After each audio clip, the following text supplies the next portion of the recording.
娘娘，九王他就要出城了，您不去送送吗？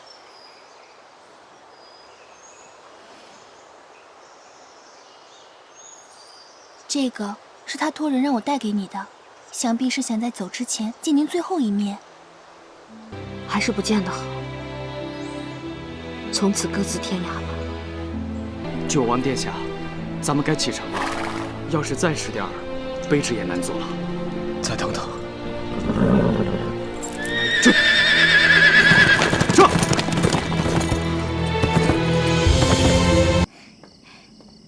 娘娘，您看，这次裱得不错吧？这么快就裱好了？干什么呢？皇上，这是您手把手教我写的字，我打算珍藏了。你是从何时起对朕有了这种感情的？其实我也说不清楚，但自从你上次离开我，我就发现我已经爱上你了，只是我自己不想相信。后来，你在城墙上面为我挡箭，我才确信你是一个值得信赖的人。你这话，朕听了很是安心，只希望我们两个以后不要再生什么嫌隙。你是皇上，我是皇后，以后我会尽力做到宽容、大度，还有全心全意。我的心只能分给你一半。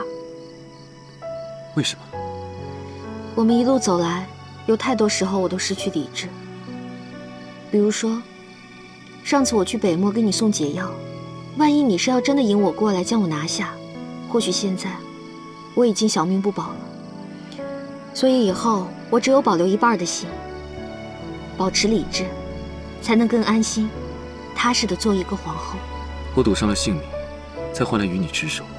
若是只落得一个称职的皇后，那我太亏了。你的整个心，我都要。你说的这话不切实际，我只能踏踏实实的做皇后，因为面对一个皇上的时候，任何人都不能失去理智。难道你不明白吗？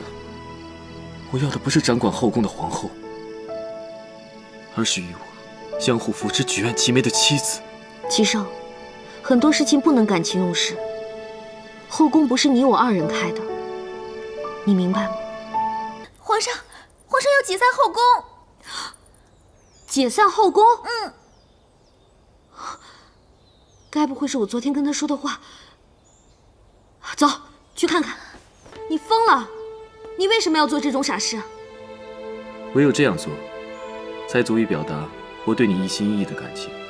如今的后宫，是为你我二人开的了。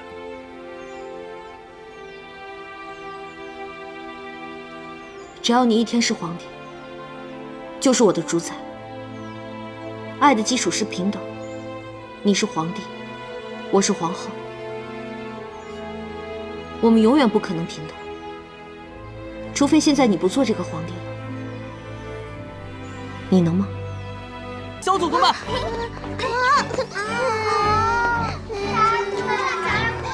快走吧，快走吧，快走！太子殿下，您没事吧？我没事。巧儿，你怎么回事？太子殿下要是摔出个好歹来，你的小命别想要了。江公公，巧儿知错了。巧儿，你没事吧？太子殿下，奴婢没事儿，是奴婢差点害您摔倒的。有一次母后崴了脚，父皇就是这样帮她揉的。太子殿下，万万使不得啊！您真是折杀了奴婢了。太子殿下，您先起来吧。母后说了，男子汉对待女孩子要有绅士风度。巧儿，你还有什么小姐妹呀？把她们都叫过来，明天咱们一起来做游戏。齐浩，母后，皇后娘娘，浩儿，跟我进屋。齐浩啊，儿臣知错了，再也不敢跟小宫女们嬉笑玩耍了。我不是想说这个，我是想说啊，这一切都是基因惹的祸呀！你这点啊，算是随了我了。随您？浩儿，你现在走的这条路，你妈我是再了解不过了。再这么玩下去，是没有好结果的。一个男人，就应该像你父皇那样。母后，这些话你都已经说过无数次了。您说过要以学业为重，可是儿臣功课都做完了，不信您过目。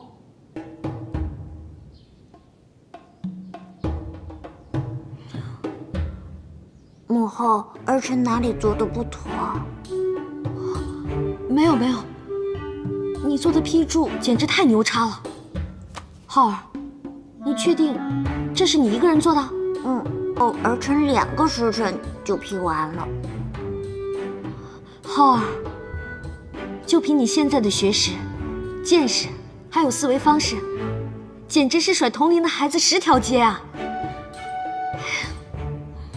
强公公说了，我和父皇年幼时一样，是天生英才。你呀，真是又像我，又像你父皇。你教母后如何说你好啊？母后，那儿臣能去玩了吗？去吧去吧。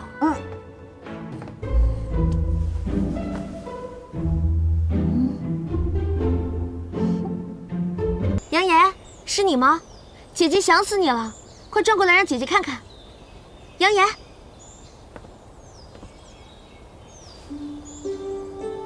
是我。是你？你先解释一下，为什么会猜杨言？难道他以前总做这样的事情？没有没有，绝对没有。因为我觉得只有杨言才会做出这种幼稚、荒唐的事情。幼稚，荒唐。当然，他做这样的事叫幼稚、荒唐，而你做这样的事情就是浪漫、惊喜。张鹏鹏，你过来。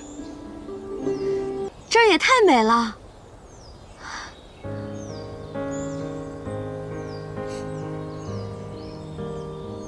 我花了1年的时间，找人修建了这座小屋，喜欢吗？喜欢，这真不错。咱们要在这儿度假多久啊？咱不回去了。不回去了？你说的话都对，你我2人的确不平等，所以你只会成为一个好的皇后，不可能成为我的妻子。